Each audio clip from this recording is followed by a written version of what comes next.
Conservative media done right. You're listening to the SHR Media Network.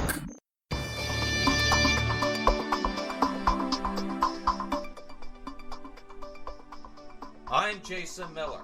Tonight on the Evan Miller Report, Japanese Prime Minister Abe has addressed Congress and has expressed deep repentance over Japan's role in World War II, despite recent comments about the Second World War. We have the latest on what he said to that joint session of Congress on tonight's program.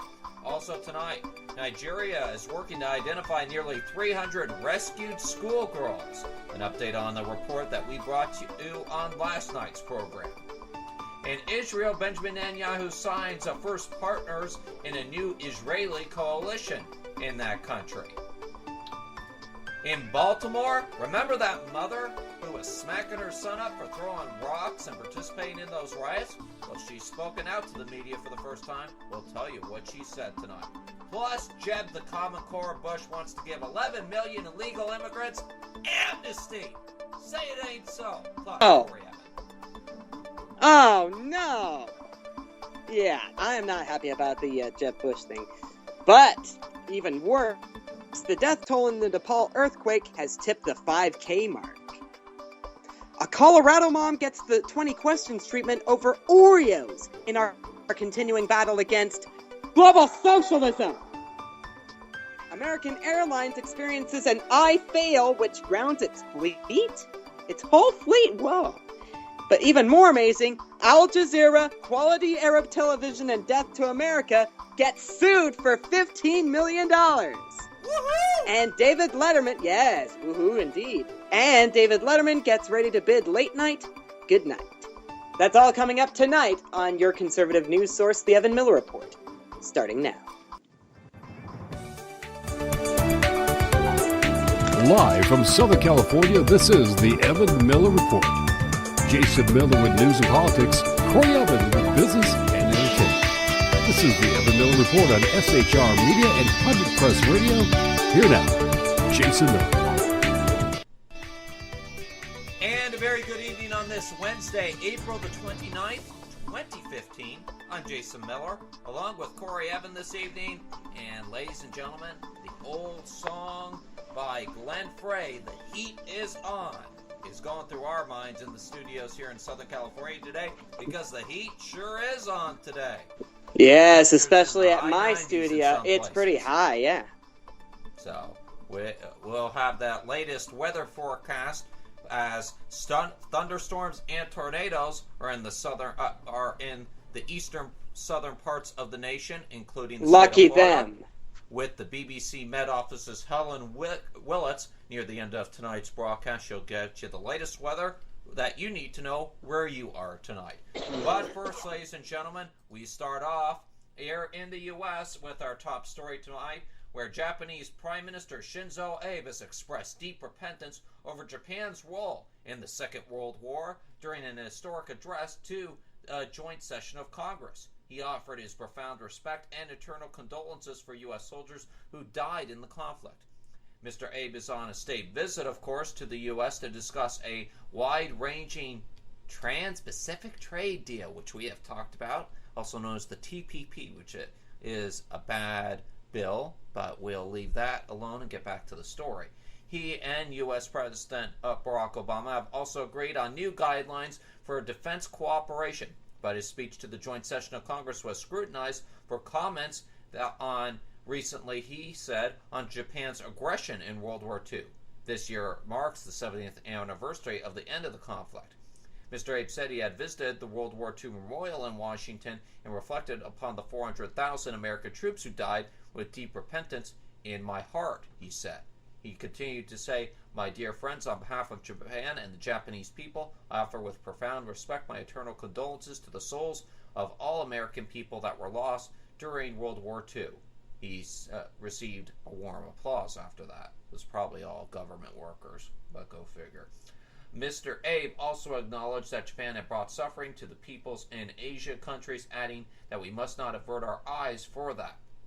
However, according to correspondents, they say he stopped short of offering his own apology for Japan's conduct during the war. which included the sexual enslavement of tens of thousands of Asian women by Japanese troops. In the audience was Lee Young-sun, one of the thousands of Korean women who were forced into the Japanese military brothels during the war. She was invited to Congress by Democratic Representative Mike Honda, a strong critic of Mr. Abe. Now to this Trans-Pacific Partnership deal that Mr. Abe is trying to get us to sign through our Senate. Mr. Abe is the first Prime Minister to address a joint session of Congress. According to the BBC's Gary O'Doul in Washington, he says the invitation is a sign of warm relations that exist between the two countries. Mr. Abe urged lawmakers to support the TPP for the sake of our children and our children's children. And I say right back to you, vote against it for our children's children, because this is a bad deal. It takes freedom away from businesses. You know what, ladies and gentlemen? I'm going to leave this story alone. I'll let you be the critic of the rest of this story. You know, I'm not a particular fan of the Japanese Prime Minister, Corey Evan, especially remembering that story you brought us last week of his critical comments of World War II and how unapologetic he was about how the Japanese fought in that. Yeah, and he wants to claim that he's got deep repentance in his heart. I have my thoughts about it. And these days you have to be very weary of any politicians from what I call the Pacific Rim. Yes. Especially ones out of like North Korea, because I've got a story about that one coming up later on. All right. Well, we look forward to that. Ladies and gentlemen, we'll post that story up, and you can make your own judgments regarding that story on our Facebook page, facebook.com/The Evan Miller Report. You can also go to shrmedia.com, and I have our recent interview with Kurt Ellis of WorldNet Daily, and we discussed the threats of the Trans-Pacific Partnership if it should be passed by the U.S. Senate. It is currently on the U.S. Senate floor. It's being awaited to be debated and then to be finally fast-tracked and passed. We'll keep you up to date if any developments happen within that story on tonight's program. All right, moving on to Nigeria tonight. Nigeria yesterday, as we reported, was seeking to identify nearly 300 women and girls rescued from the likes of Boko Haram, raising hopes they may include schoolgirls seized in a high-profile kidnapping last year. The army appeared to rule out any of the 200 girls from the northeastern town of Shinabuk who were snatched away from their dormitories back on April the 14th, prompting global outrage. But Nigeria's defense spokesman urged caution, saying it was too early yet to tell, and all those released from camps in the militant Sabasha forest stronghold were still being screened. Chinabuk elders reacted angrily to the latest announcement, which comes after the military previously said some of the girls had been released, only to backtrack and that it knew where they were. It is disheartening for our hopes to be dashed, said Enoch Mark, whose daughter and niece are still among the 219 teenagers still being held by the likes of the Boko Haram. He said, quote, to AFP, when we heard of the rescue, we thought it was our girls. Parents kept contacting one another, hoping to get confirmation that their daughters were rescued.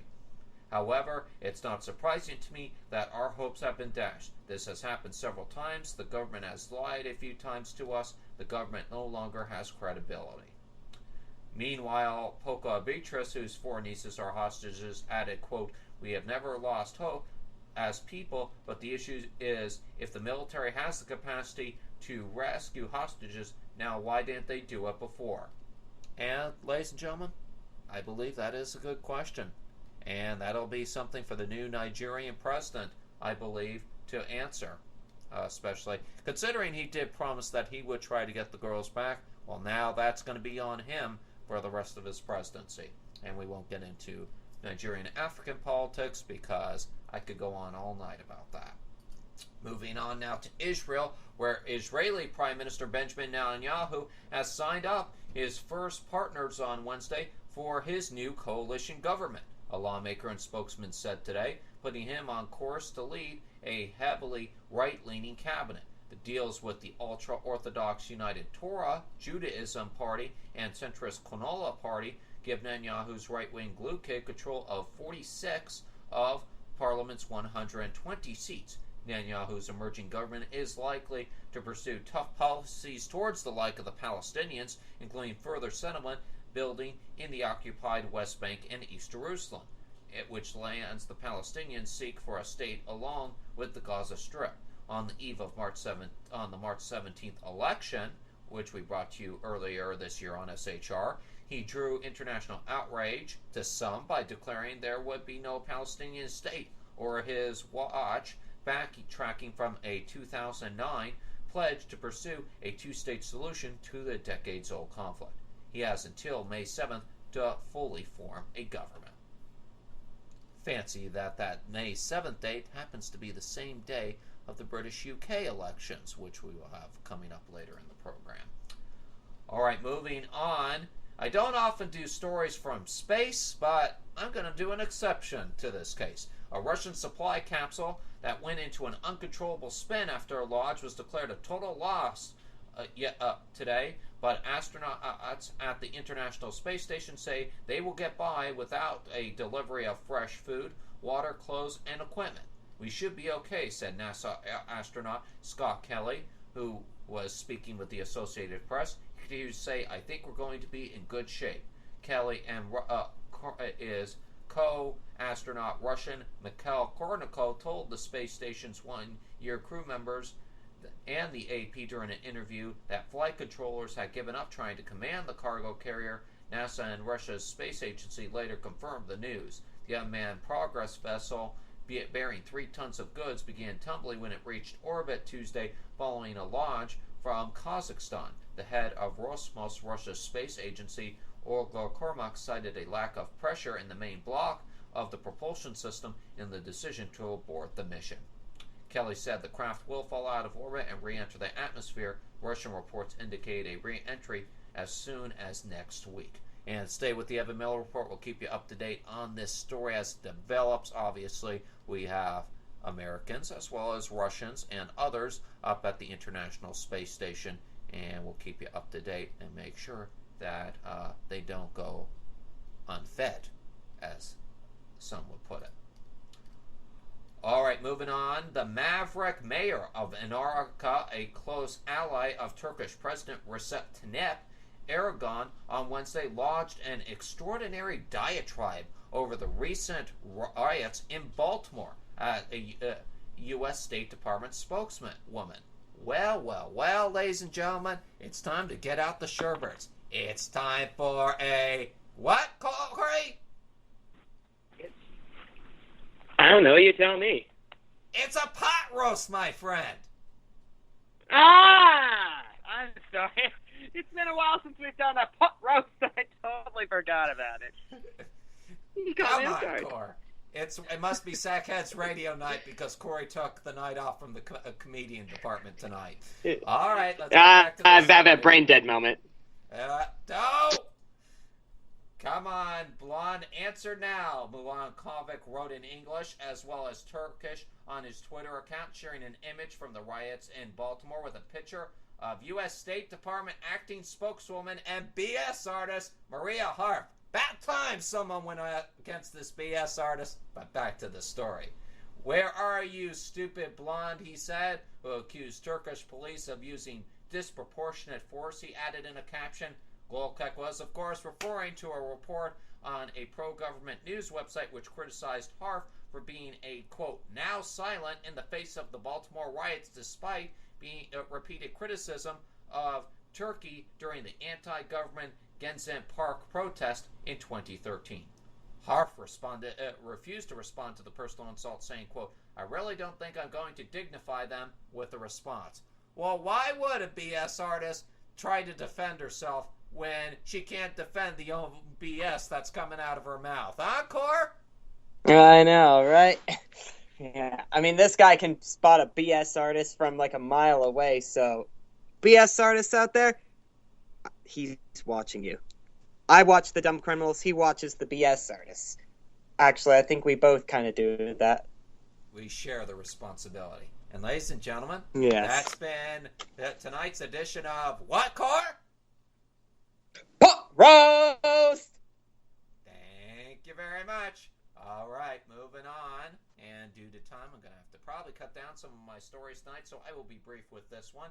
An influential Shiite cleric threatened Wednesday to attack U.S. interest in Iraq and abroad over a congressional provision to send arms directly to Sunni and Kurdish fighters. The proposal measure in the House Republicans' defense authorization bill for next year would distribute a quarter of the $715 million authorized to train and equip the Iraqi army outside the government's control. It is unclear if the provision will survive the months-long legislative process in Washington. And final story before I send it over to Corey Evan for the latest out of Nepal tonight, that we have the latest on the UK elections tonight. Liberal Democrat Chief Secretary to the Treasury, Danny Alexander in the UK, has said the Conservatives proposed to slash child benefit while the two parties were in government together. Mr. Alexander said he was, quote, lifting the lid on plans including limiting child benefit and tax credit to 2 children. He claimed his party blocked the move, which he said was worth 8 billion British pounds. The Conservatives said they recognized none of the proposals, which were definitely not party policy. This is desperate stuff from Liberal Democrats who are now willing to say anything to try to get attention, said a Conservative spokesman. In other election news today, with a week to go before polling day starting tomorrow, Prime Minister David Cameron, Ed Miliband, and Nick Clegg are preparing for the BBC Question Time Election Leaders Special, where they will face questions separately from a studio audience. In separate programs, the UKIP, Plain Cymru, and SNP leaders will also take questions. The Scottish Sun has endorsed the SNP leader, Nicola Sturgeon, today, while the London-based edition backed the Conservatives. Ed Miliband will claim Labour activists have held 4 million doorstep conversations with voters so far in the campaign.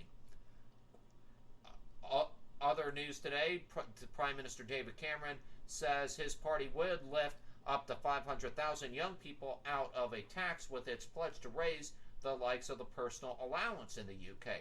The Conservatives have said they want to find a further $12 billion in savings to the welfare bill, which they argue is unachievable given that £21 billion has been saved in the past 5 years. And I do apologize if I mentioned dollars, I meant pounds in that previous sentence. They have yet to specify where the savings will be made, and Mr. Alexander said the list of measures he revealed to The Guardian shines a light on the scale of cuts the Tories would have to make to working age benefits. And stay with the Evan Miller Report and SHR Media for the latest on the British UK elections. We will have special live coverage when the polls close and the votes being counted starting on March the 6th.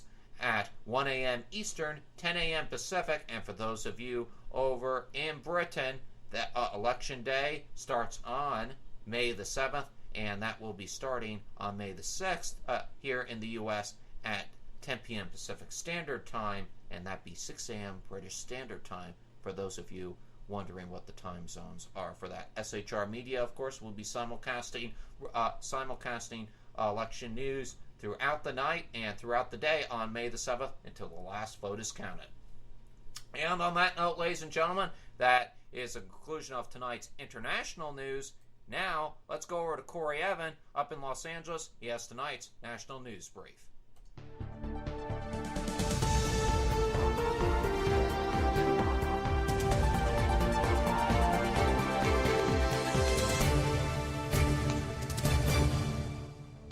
Right, I'll go straight into national news. A Manhattan jury deciding the fate of a man accused of murdering Eitan Potts informed a judge in a note on Wednesday, its 11th day of deliberations, that it was unable to reach a verdict, raising the possibility that the trial would not resolve a child abduction case that has haunted New York City for decades. This from the New York Times. The note, sent out just before 1 p.m., said jurors, quote, want to let the court know we are unable to reach a unanimous decision. Justice Maxwell Wiley of State Supreme Court directed the jury of 7 men and 5 women to keep deliberating. Given the case, I don't think you have considered this case long enough to conclude you cannot reach a verdict, Justice Wiley said as the weary, sober-faced jurors listened. Lawyers for the defendant, Pedro Hernandez, moved for a mistrial, arguing that the jury had clearly reached an impasse and that the judge's instruction to keep trying amounted to coercion. Justice Wiley denied the motion. Quote, they have reached a dead end, the lead defense lawyer Harvey Fishbein said outside court. Fishbein? What a name. Any rate, the fact that they can't render a verdict at this point tells me they can't do it, and to try to coerce them into it after 10 days is wrong, unquote. Earlier in the day, jurors had asked to hear the closing arguments in the case a second time, a signal that their talks had stalled. Shortly after the judge urged the panel to continue talking, the jurors returned to their windowless room and, over lunch, sent out a note affirming their desire to rehear the summations, complete with a PowerPoint demonstration the prosecution had used, as well as photographs and videos the defense had displayed. Justice Wiley dismissed the jurors for the day at 2:40 p.m., saying there was no time left in the afternoon to set up the courtroom for the AV exhibits. The reading of the closing statements would start on Thursday, he said. The deadlock was the latest twist in protracted deliberations, which started late on the afternoon of April 15th. The jurors had asked to rehear days of testimony from 8 witnesses. They even requested a spreadsheet program to help organize their thoughts. The case 33 years after Eaton vanished. The question facing jurors is simple. Did Mr. Hernandez tell the truth when he told the police in May 2012? Defense lawyers have argued that the confession invented by weak and suggestible mind under police pressure. But we will be the judges of that, me and you, the viewers, the listeners.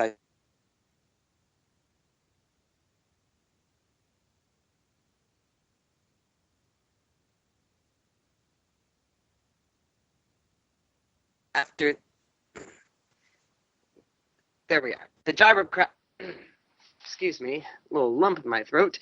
The gyrocopter that was about to make a big splash with an unannounced landing on the lawn of the Capitol appeared on radar as a tiny dot as it made its way south from Gettysburg. No one noticed. The various and complicated reasons that a pilot who wanted to deliver a political message to Congress was able to fly into Washington's protected airspace unnoticed until seconds before he landed were spelled out Wednesday by 7 federal officials who appeared before the House Oversight and Government Reform Committee. In the aftermath of the April 15th incident, one of the questions raised was why no one, neither NORAD nor the FAA nor the Secret Service, picked up on the fact that an aircraft was about to fly past the White House and head for the Capitol. The best explanation Wednesday came from FAA Administrator Michael Huerta, whose agency operates the primary radar system. He said air traffic controllers filter their radar so they can distinguish the planes they're supposed to direct from lots of other things in the sky, like flocks of birds, balloons, weather balloons, and other balloons. Even with that filter, there are unidentified items that appear as small dots on the radar screen. On April 15th, the gyrocopter flown by Doug Hughes was one of them. After he landed, the FAA took a look at its raw radar data. And until they have an explanation on this, I'll let you at home be the judge of whether any of these agencies got it right. But ladies and gentlemen, I am one that tends to think that they've got it dead wrong. I mean, if they can't detect a drone, how can they even begin to protect the president? But then again, I don't mind that bit of it. Heck, take out Dianne Feinstein if you want, or at least send a message to her. But I digress, ladies and gentlemen. Sitting in the afternoon shade on the stoop of a row house, William Stewart Jr. watched an armored police truck zoom down the street and around the corner in Baltimore. This from BuzzFeed.com. The truck was followed by an unmarked white police cruiser, which didn't even slow for the children and teens goofing around on nearby sidewalks. Stewart and his friends have become accustomed to drive-by policing since their neighbor and acquaintance Freddie Gray died April 19th, a week after he suffered a major spinal cord injury while in Baltimore police custody. Gray's death resonated with the men and women and even boys and girls of Sandtown, many of whom recounted their own run-ins with police over the years, and it set aflame a despair and frustration that has long smoldered in West Baltimore. It isn't lost on them that Gray reportedly ran away from the police when he locked eyes with them on the street, prompting the chase and arrest that ultimately resulted in his death. Kevin Johnson, age 31, said, quote, "Whenever the police come, I run too." Their stories are strikingly similar to those told by people living in Ferguson. Oh dear. It's one of those run-on things. It's going to run on and on and on. From every front-page story about a grim encounter between blacks and the police, There are an unknowable number most never hear about incidents now fueling the nationwide protest movement against police brutality and racial profiling. But in this gritty corner of Baltimore where unemployment hovers around, get this, Jay, 50% among people aged 16 to 64, and the median household income is just over half that of the overall city, and where the crime rate is much higher than the city's average. Here's a hint to not move to that bit of Baltimore if you live in that area. The despair has become more acute and even toxic. According to the Justice Policy Institute and Prison Policy Initiative, Sandtown has more people in state prisons than any other census tract in Maryland. Their Baltimore isn't crab feasts, the Inner Harbor, or Camden Yards and Orioles games. And a day after the riots in Baltimore, and only a half mile away, the 27-year-old Stewart thinks those smoldering ruins might merely be a prelude. Quote, "If we don't get results," Stewart said, "we're going to beep up." And I censor that because I think you can figure out exactly what they're saying, and I don't need to say it on there. And in some areas of Baltimore, it still looks like a twister hit the place. I mean, Mr. Stewart has lived there since 95, and I personally say Mr. Stewart should move away from there. Where would you say he should move, Jay? Anywhere but there, I know that. It's tough to tell, Corey, on where he should move. That. Yeah, things in Baltimore are not looking up. I mean, today was pretty peaceful, but I gather protesters. And speaking of protesters, I read earlier today, at least I heard this from Fox News, I believe, that over 100 protesters were let go today because the over arrest has just become too much for their PD to handle today. Thoughts on that? Disturbing to say the least. Mayor Stephanie Rawlings has mismanaged the situation from the very beginning. Got the governor Larry Hogan, who is a Republican in Maryland. I don't know. It's a tough situation, and of course, it's going to cost the city of Baltimore millions, if not billions, of dollars.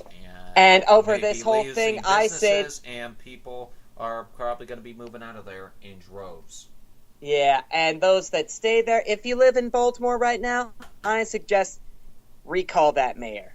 Recall her butt, I tell ya. And we'll go ahead and take a break right now.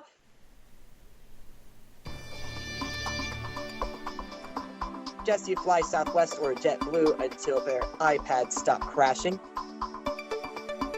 And not only is Al Jazeera U.S. News quality of television and death to America, but the suit against them says that, much to the opposite of this supporter of women everywhere, is anti-female.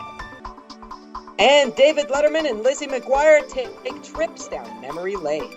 That's all coming up after the break. Plus, Jason Miller, what do you got for us?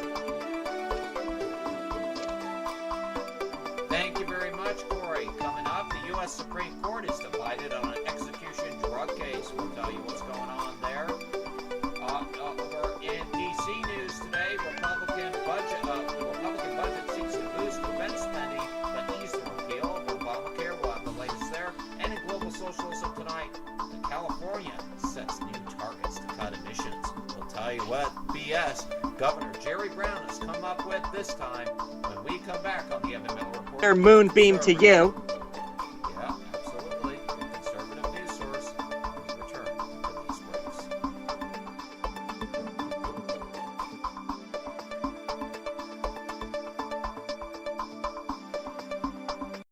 Radio. Pack news. Pack news. Radio. Pack news. Pack news. Radio. Conservative media done right. You're listening to the SHR Media Network. How you doing? John Grant here. When I'm not slaving over a hot microphone on the 405radio.com Saturdays at 10 a.m. Eastern, I check out Sean and Clint here at Sackheads Radio.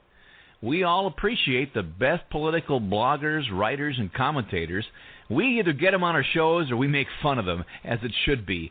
So check us out live Saturdays at 10 a.m. Eastern or forever on the podcasts on the 405radio.com. This is Tammy Jackson, inviting you to join me on the Tammy Jackson Show every Tuesday night at 7 p.m. Pacific on the 405radio.com. Put down that remote and tune into the show that covers politics, guns and the Second Amendment, religious liberties, sanctity of life, the military, and more. I host newsworthy guests and work hard to be a conservative radio show that's not like all the others. So save Tuesday nights at 7 p.m. Pacific for me, Tammy Jackson, on the 405media.com.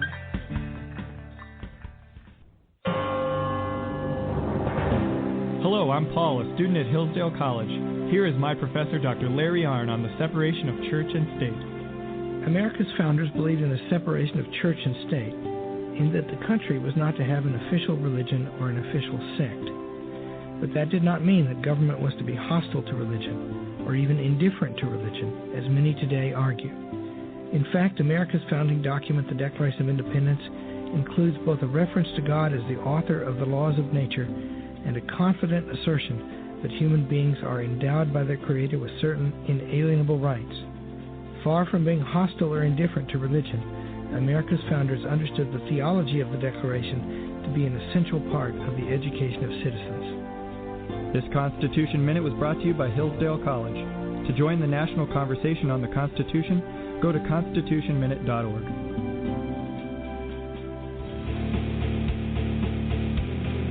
Hi, this is Rooster from Outcry Radio. Catch me here on Blog Talk Radio every Saturday night at 11 p.m. Eastern Standard Time, or follow my blog. Now, back to the Sackheads. Conservative media done right. You're listening to the SHR Media Network. Radio. Let's get back to the Evan Miller Report on SHR Media and Pundit Press Radio.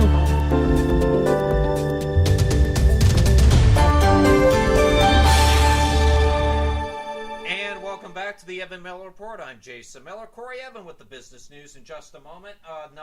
Another note here on Baltimore. The mother filmed berating her son for his involvement in the Baltimore riots, as Corey Evan reported before our last break, has spoken about the incident to CBS this morning.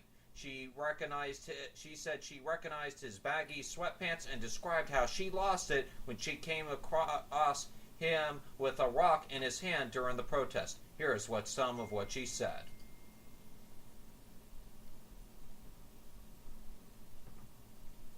I apologize for a bit of delay. Here it is.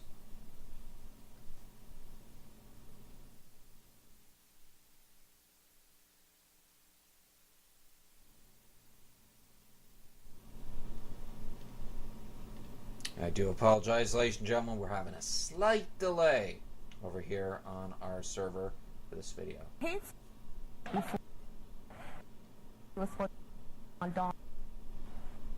That's a comment.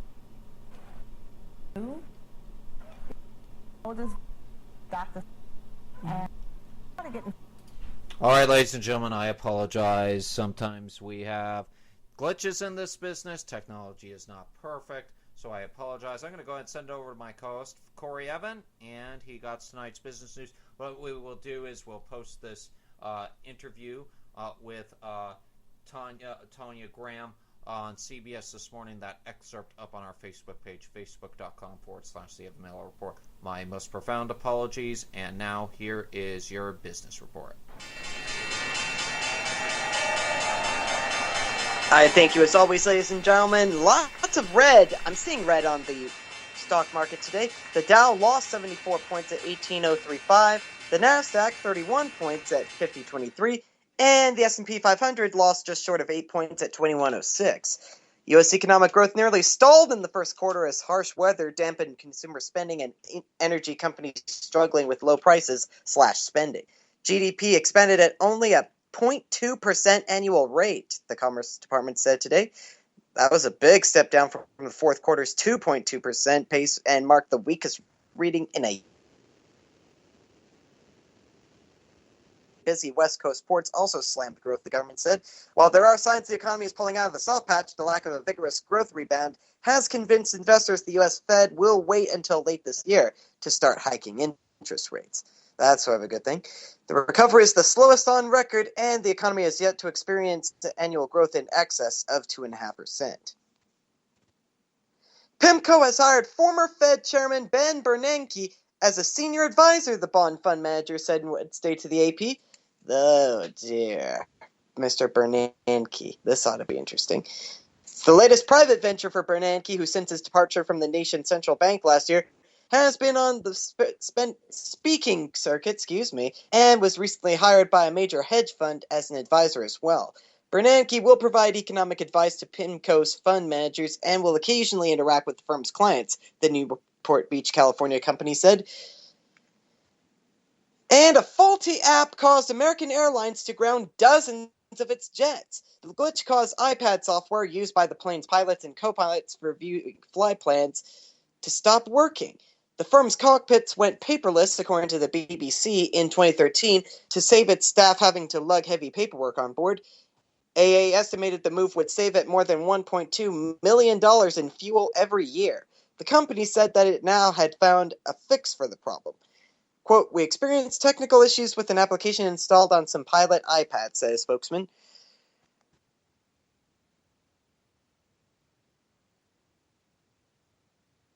Subsidiary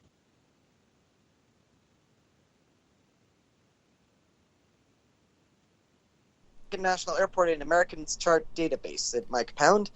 Sergey Gojkovic, chief executive of car parking app manager Curbstand, was among the passengers affected. He tweeted that his San Fran to LA flight only got airborne on Tuesday after its pilots told passengers they had printed off the maps they needed. And, of course, American's not the only carrier whose pilots and cabin crew have switched from using physical charts to tablets. United was also an early adopter of iPads, while Delta has opted for Microsoft Surface tablets instead. British Airways and Ryanair are also, among others, still in the process of shifting from paper to so-called electronic flight bag-based systems. In addition to saving fuel costs, it's also suggested that such kit reduces flight prep time, reduces the likelihood of injuries, and helps staff by offering real-time updates. Oh boy, gotta love that sort of stuff. Real-time updates. And it happened last time something crashed over at, Heathrow, right, Jay? I'm sorry. Maybe that's was off subject something. What? About that, Jay. I know you're prepping another subject. I'm trying to liken the I'm trying to liken the American Airlines iPad crash to a computer glitch that kept a lot of flights from leaving Heathrow a couple of months ago. Oh, yes. Sounds like I do remember that. Yeah, I do remember that. Yeah. And I bet Americans going to be feeling this one at the customer service desk. I mean, can you say refunds? Yeah, I think so. If not, it's going to be part of your lawsuits across America, which is coming up in a couple minutes. Corey Evans with the latest on the business news, including I would American accept Airlines even just like I fail. Yes, I would even accept just like a free ticket or something like that. Well, we'll see.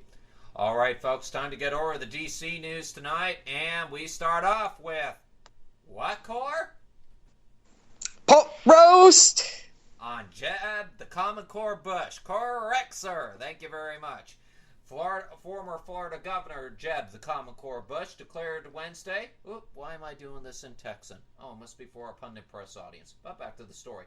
That 11 million illegal immigrants in the country illegally. See how I mentioned illegally twice, ladies and gentlemen? Sort of shows I'm against what he's doing.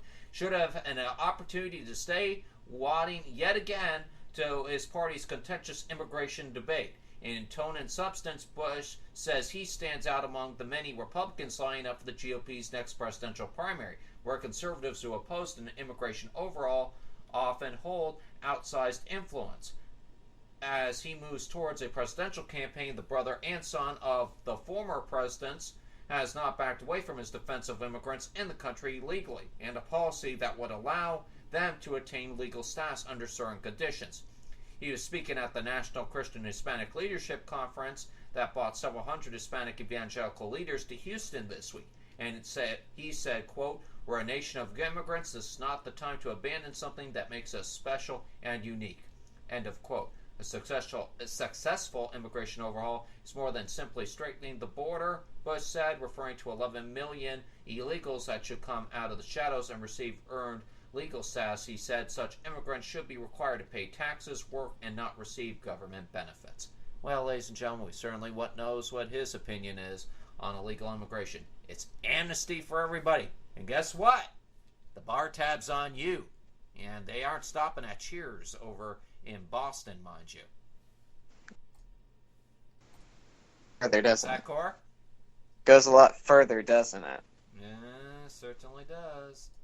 All right, staying in presidential politics, Senator Bernie Sanders from Vermont has all but confirmed in an exclusive interview today that he will announce tomorrow that he plans to enter the 2016 presidential race. He would be the first Democrat to run against the current presidential runner on the Democratic side, former Secretary of State Hillary Clinton. Sanders also accused President Obama today of having embraced the same, quote, disastrous and unfair free trade agenda championed by George W. Bush and Bill Clinton. Well, ladies and gentlemen, I think he's referencing the TPP. I think I like this guy. Back to the story.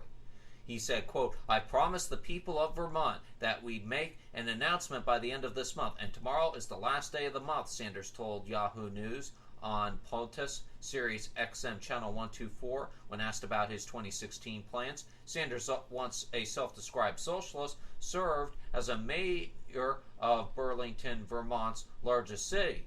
No relation to the Burlington Coat Factory, I hope.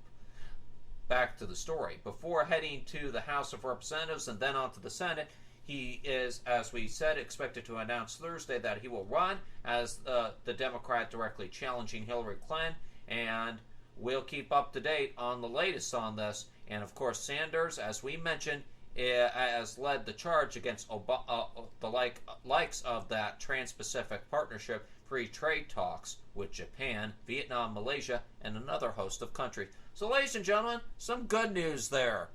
We may have a Democratic candidate who is against the TPP, and ladies and gentlemen, I'm not saying I'm going to come and vote for a Democrat, but you look at it, it's a little bit more interesting to talk about in this race. We may have anything that'll get votes away from Hillary Clinton. Thank you very much. Oh, yeah. Especially with the man who had sex with that woman. Oh, yes. Anything to get votes away from that family, especially after Fox News went about doing a piece today which essentially likened Hillary and Bill to Pinocchio, so expose some of their lies over the years. Talking about yourself in the third sense? Yes, I definitely am. That's what I do when I'm feeling very nervous. Ladies and gentlemen, this is the classic syndrome of politicians who have their head stuck up their ass so far they can't turn it correctly. I'm afraid that's true, Jason. Now, back to the news. Yes, thank you very much, Mr. Former President Bill Clinton. Oh my gosh, where'd this podcast go? Woo! Okay, let's finish up this DC news because we got lawsuits to do tonight. Oh man, I don't know if we could top that. That the Sackheads have some competition tonight after that last skit. A decision from Texas Governor Greg Abbott to deploy the Texas State Guard to monitor a U.S. military training exercise as some conspiracy theorists see as a prelude for federal occupation was met with puzzlement by the White House today. White House spokesman and BS artist Josh Earnest said, quote, "I have no idea what he's thinking." In speaking to a news conference earlier, the 8-week training exercise known as Jade Helm 15 is a multi-state exercise with members of the U.S. Army Special Operations Command. He said, the thing that I can say without having a lot of detailed knowledge about the particular exercise is that in no way will the constitutional rights or civil liberties of any American citizen be infringed upon by the exercise being conducted, Ernest said. The exercise, which is being served as a focal point among many in the far right who see the Obama administration as trying to force its will and strip citizens of their arms and impose federal control over states. On Tuesday, Texas Governor Greg Abbott, a Republican, directed the state's National Guard to monitor the exercise to ensure the safety of the state's citizens. He said, quote, "During the training operation, it is important that Texans know their safety, constitutional rights, private property rights, and civil liberties will not be infringed." You know what, ladies and gentlemen? I admire Governor Abbott for what he is doing. Not many governors who would do that. And ladies and gentlemen, I certainly wish later on, when he has a little bit more experience, I have a feeling he may be a future presidential candidate. That is, if the Republican Party is still the Republican Party. That's just this newsman's opinion. And on that note, ladies and gentlemen, due to time constraints, we're going to cut the rest of the D.C. news out tonight. And we're going to go over to global socialism. We're not going to run the theme tonight, ladies and gentlemen, just due to time constraints. And I'm going to ask Corey Evan if he can to send me his story on that Colorado mother that he teased in the program to me. That will post it up on our Facebook page due to time constraints. All I will say is the stuff we're going to cover in tonight's Global Socialism was the Supreme Court, justices being sharply divided over whether an execution drug can be used in Oklahoma. We'll post that up tonight. And, of course, the California setting tough new targets to cut emissions, this by Governor Jerry Brown. And thank you very much for that, Corey, as he sent that over to you got it already. And, yeah, and I've got one about Colorado, the mom that was chastised by pre-packing for her daughter's lunch Oreo cookies by a preschool teacher. Yeah, the preschool teacher sent home a note saying, "Do not feed Oreos because they're not considered healthy." To which I say, cookies are cookies. They're cookies.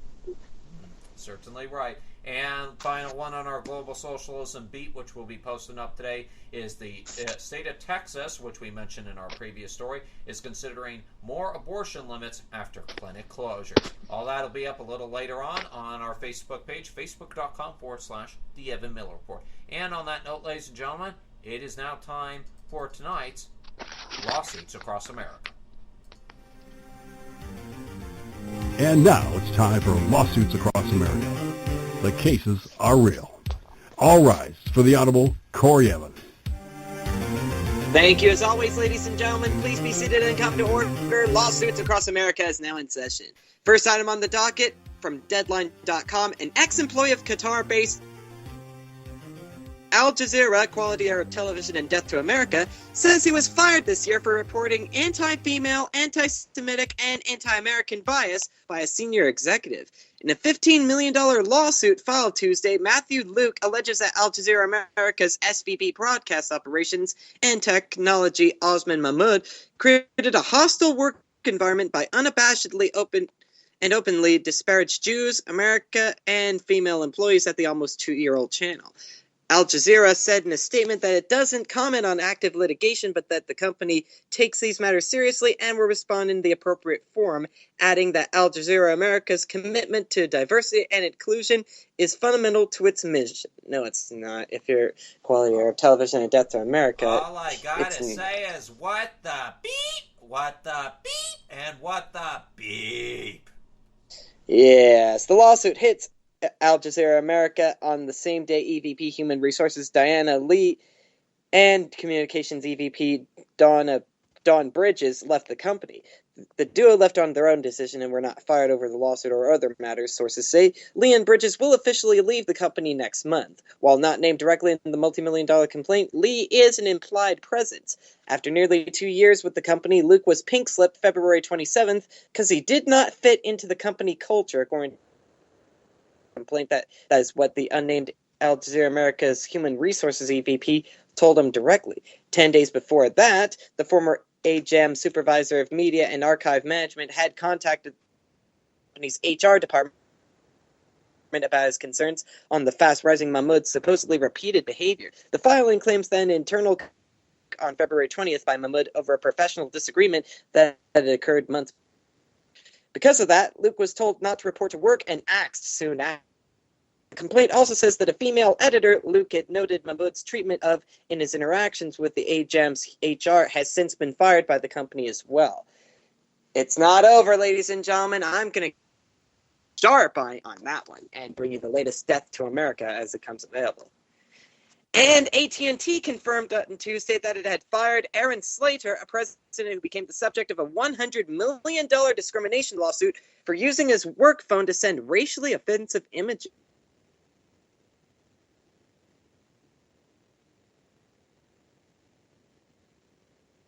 And it looks like we might have lost Corey Evan there and the connection there. Our apologies to that effect there. So if we can have Corey Evan call back in, that would be great, and we'll get him back on the air. So our apologies for the technical issues right there.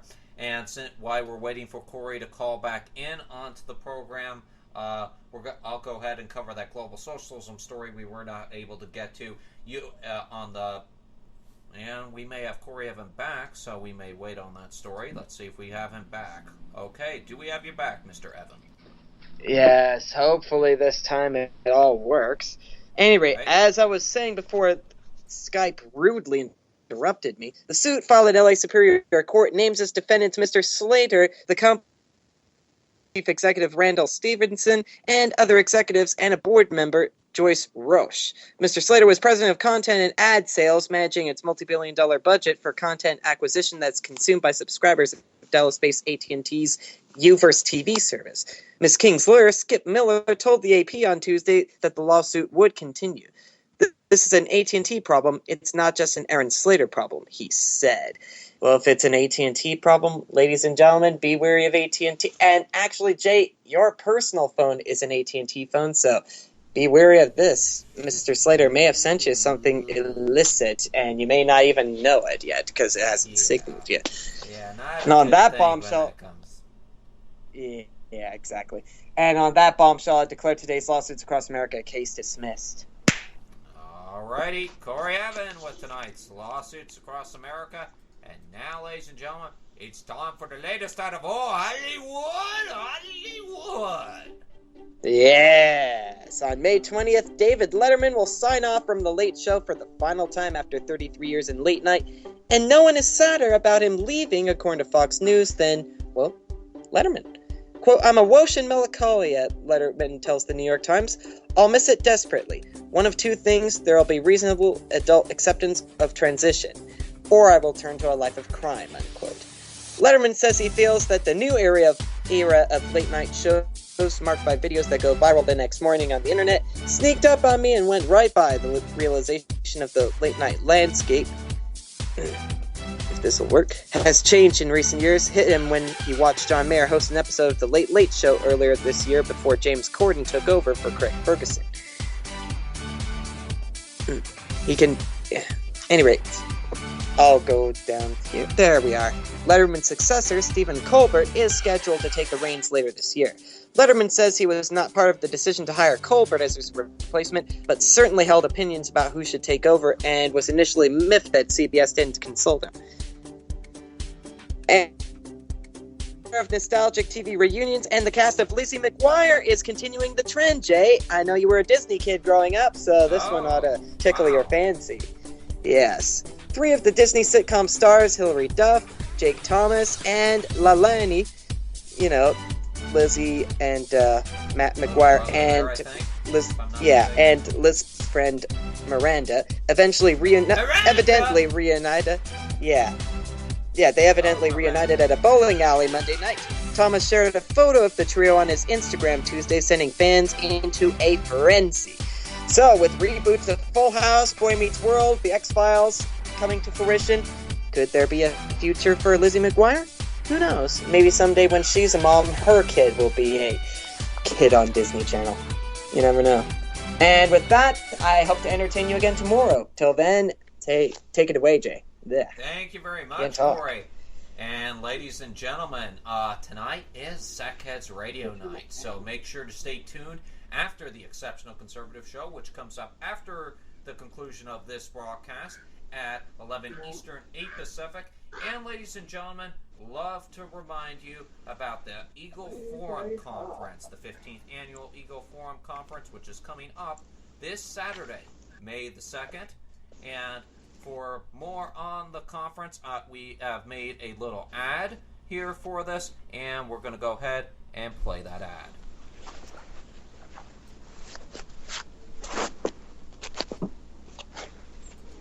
I'm Jason Miller. Join us Saturday, May the 2nd for the 15th Annual Eagle Forum Conference, starting at 12 p.m. Eastern, 9 a.m. Pacific, right here on shrmedia.com. Some of our speakers include Dr. Mary Byrne, special education expert, Pastor Rafael Cruz, father of Senator Ted Cruz, and Ann Schlafly Corey, the president of the Missouri Eagle Forum.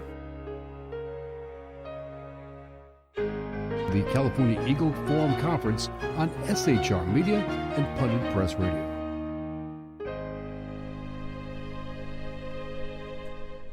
And our coverage on Saturday will be starting at 11 a.m. Eastern, 8 a.m. Pacific, with Eagle Forum this morning, as we have special guests leading up to the top of the hour at 12 Eastern, 9 a.m. Pacific for the 15th Annual Eagle Forum Conference. We hope you tune in on SHR Media and Pundit Press Radio.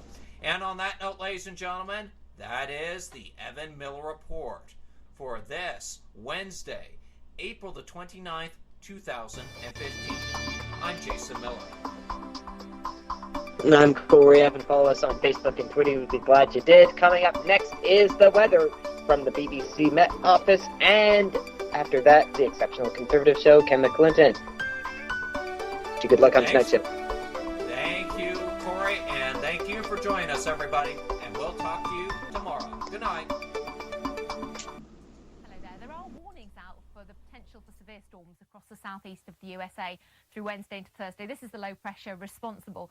So damaging wind, damaging hail, even a small tornadic risk across the southeast, particularly Florida, but into Georgia and the Carolinas.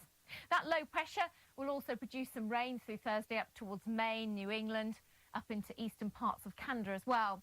And this is another weather system making its way across the Great Basin, so arriving for Thursday into parts of the northern plains and the central Rockies. And that could give us some rains and some mountain snow as well. And we'll see some snow over the Rockies further west as well. So let's look at that in a little bit more detail. Still pretty chilly, only 13 degrees in Vancouver. That's 55. So expect some snow coming over the mountains here and further inland. It is drier further south, as I mentioned. No sign of any much needed rain in California. We need to watch the winds picking up. And there's that next weather front making its way across towards the Rockies. Then we have the remnants of that low pressure across eastern parts of Canada, giving us that wetter weather as well for a time across other eastern parts, and the Appalachians included. But the stormy weather hopefully moving away from Florida, but instead heading its way into the Caribbean and Hispaniola. So the forecast for New York is for a lot of cloud, and temperatures behind that weather system drop quite markedly, but at least it's drying up in Miami. Further west, it's still quite cool, but 15 is actually rising on Thursday, of course, in Vancouver. That's up to 59, approaching 60 in Fahrenheit.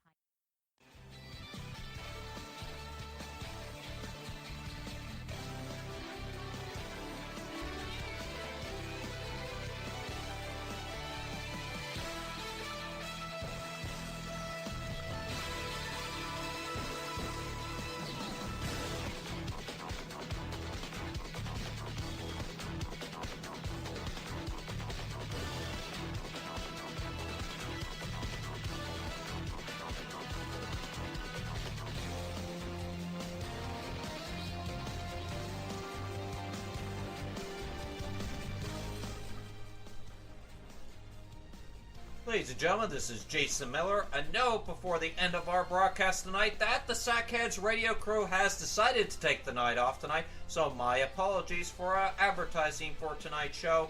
Again, the Sackheads radio show is off tonight. The Exceptional Conservative Show with Ken McClinton is next.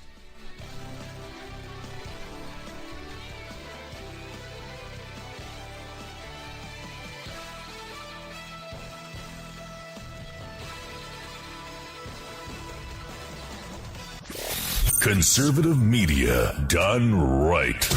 You're listening to the SHR Media Network.